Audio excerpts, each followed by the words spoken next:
বাংলাদেশের সবচেয়ে বড় সমস্যা সীমাহীন দুর্নীতি। স্বৈরাচারী সরকার এই দুর্নীতিকে বিশ্বের শীর্ষস্থানে নিয়ে গেছে। দুর্নীতির ফলে শুধু যে সবকিছুতে অবিশ্বাস্য রকম ব্যয়বৃদ্ধি পাচ্ছে তাই না, এর ফলে সরকার ও জনগণের সকল আয়োজন বিকৃত হয়ে যায়। সরকারের লক্ষ্য, নীতিমালা, প্রাতিষ্ঠানিক আয়োজন, সরকারি কর্মকর্তাদের দায় দায়িত্ব যা কিছু কাগজে লেখা থাকে তার সবকিছু অর্থহীন হয়ে যায়। দেশ চলে অলিখিত আয়োজনে।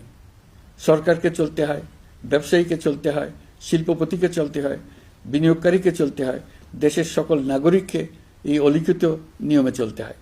নাগরিককে এই অদৃশ্য জগতের সঙ্গে মোকাবেলা করে টিকে থাকার বিদ্যায় পারদর্শী হতে সাধনা করতে হয়। দৈনন্দিন জীবনে টিকে থাকা এবং সাফল্য অর্জনের জন্য একটা নতুন ভাষা আয়ত্ত করতে হয়। চারদিকে কি শব্দ বলা হচ্ছে, কাগজে কি লেখা হচ্ছে তা মনে মনে দ্রুত অনুবাদ করে তার মর্মার্থ বুঝে নিতে হয়। তা না হলে দৈনন্দিন সিদ্ধান্ত নেওয়া যায় না।